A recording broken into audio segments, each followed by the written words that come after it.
one of our favorite guys to analyze and break down here. Travon Walker, the edge rusher from the Jacksonville Jaguars, comes out of Sunday with 2 sacks per the NFL, 1 sack per PFF. Are they still giving him the 2? I don't know if they gave him the second one. PFF, I talked to people there. They said they're not going to match the NFL. I don't know if the NFL changed the Tua slide I'm just going to check now. behind the line of scrimmage or not. PFF said they're not going to match the NFL with that one. Most of the time they'll match it.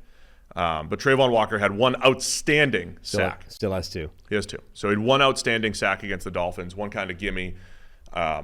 Your thoughts on Travon and some of the discussions we've had over these last couple days? Yeah, somebody was tweeting at me yesterday that was sort of saying, PFF has had this axe to grind against Travon Walker ever since the draft, where we at the time were saying Aidan Hutchinson was way better than Travon Walker. It's a no-brainer. Why would you ever consider not drafting Hutchinson over Walker? The Jags go the other way. They make Travon Walker the top pick. Aidan Hutchinson goes to the next pick and has become a superstar. Travon Walker has not been. But he's also been one of these guys whose statistics have kind of skewed in a different direction than maybe his overall play level, which I think hurts that or helps that perception that there's a disconnect there. So this guy was sort of saying he's become a way better player, blah, blah. So I was like, all right, I'll go through and just watch all of his snaps, see what the deal is. And you watch his snaps. The splash plays that he made were great. I mean, that sack was amazing. Like, he absolutely jacked up Austin Jackson from like under his chest pad, put him on roller skates, ends up running right through him and then launching himself over the top and grabbing the quarterback and finishing the play, making a sack. He had a couple of nice plays as well elsewhere. But there's also quite a lot of bad in there. And for 3 or 4 nice plays, he played 52 snaps. That's a lot of playing time for somebody who's a supreme athlete like him. That is a lot of opportunities to make plays, to make splash plays. And to only come out of the game with 3 or 4 of them is not a good return. Now, I think it's fair to say Miami, we talked just before, the Bryce Young thing. Miami does have a lot of quick game, a lot of stuff that doesn't lend itself to a defensive lineman making plays. Like, that's the whole point. So he's definitely behind the 8 ball a little bit there. But still, 52 plays to come out of it with 3 or 4 splash plays is not a great return. And that's before you get to the negative. Like, there was a tweet out there that said he had the second best run stop rate or something of any defensive lineman in week 1.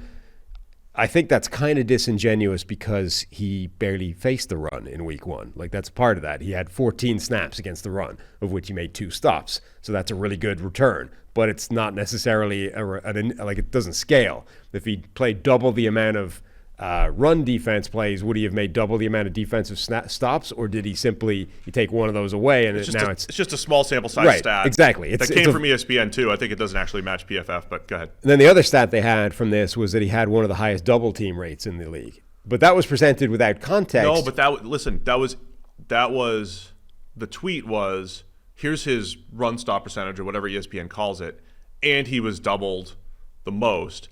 I read it as on running plays, that he was doubled, that he had like a 46% double team rate on running plays, which is like, okay, it was 14 plays, and you don't double team in the run game based off the player. It's more of a scheme thing. But I don't think it was as a pass rusher. I'm not even interested. But my point being, what it doesn't do is give you any indication of how he performed on those double team plays. So let's assume that both you and I are correct and we read it the same, and the double team rate was against the run. Yeah, I see the 2 plays where he got wrecked. Right. Multiple of those double teams were him getting driven off the line when half of the double team was a tight end, right? So he's got a tackle and a tight end driving him 5 yards off the line of scrimmage. That's a bad play. Just because he was like, it's being presented as a good thing. He was double teamed here. It's like, yeah, and it worked. The double team annihilated him. So again, you watch him play, and the athleticism, his physical ability is incredible. Like, it jumps off the tape. You immediately say, this guy is a special athlete and capable of doing some amazing things. I also think he will be better this season than his PFF grade for that game, which is 49, because there was one play where he tossed a guy aside on a block, and it didn't go anywhere because the play's already done, right? It's a quick game thing.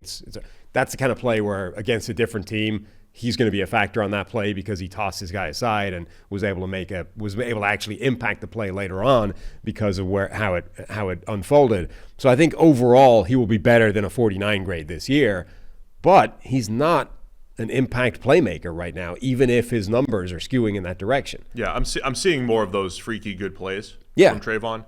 What you mentioned in the run game, he was blowing off the ball on one play that went for 14 yards, blowing off the ball for another play that went for 6, right past his gap. That was the other thing. Even if ESPN's right, if you're highlighting the stops that he made, well, this is where the reason why we're still going to use PFF is because I think it's good and it does a nice job highlighting the negative plays. He got blown off the ball a couple times, and the PFF grade captures that. That was the final point I forgot to make on that double team thing. Is that not only did he get run off the ball like 5 yards, but the run went behind that. Like it was actually a central part of those significant gains for the Miami offense was a tight end as part of a double team driving Travon Walker off the ball. So you can't present that as a positive thing.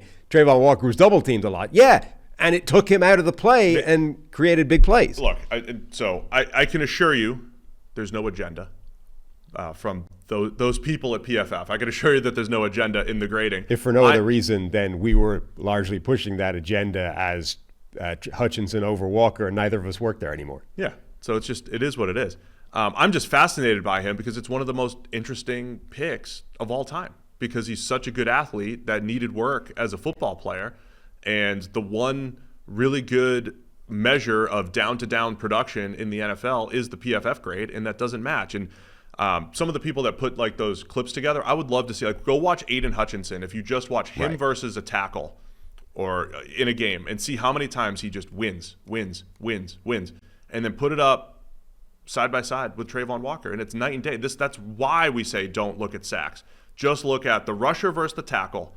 With no context beyond that, watch their interactions and see that Hutchinson wins twice as many, 3 times as many times as Travon Walker right now. That's the point we've been trying to make. I think at this point, that part of the discussion is completely defunct now. It's moot. It's irrelevant. Like Aidan Hutchinson over Travon Walker was by far the correct decision. Like it's not even a conversation. Hutchinson has become one of the most impactful edge rushers in the NFL, and whatever you think of Travon Walker, he's not that. So absolutely, it was the wrong decision to take Travon Walker over Aidan Hutchinson. The question that I'm more interested in now is Travon Walker good? Just in a vacuum. Forget Aidan Hutchinson and the comparison to him. He's clearly not as good as Aidan Hutchinson. Is he good? Question mark. And I think that's more open to interpretation because you look at the tape and the splash plays are amazing. But there's not enough of them. And we're now dealing with, well, how many of those does he need to make to be good? And how much is he offsetting it by plays like those double team plays where he's getting wrecked?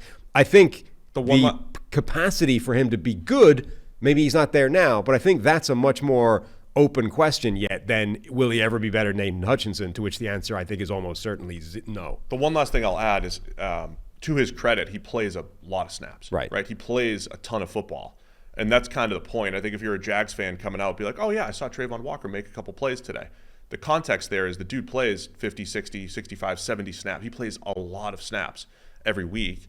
And therefore, like you should make more plays. Like he doesn't come off the field very often, to his credit. But when you do that, the expectation is when you rush the passer 37 times, even in a screen-heavy attack, that you should be winning more or making more of those splash plays, which are incredible when he makes them.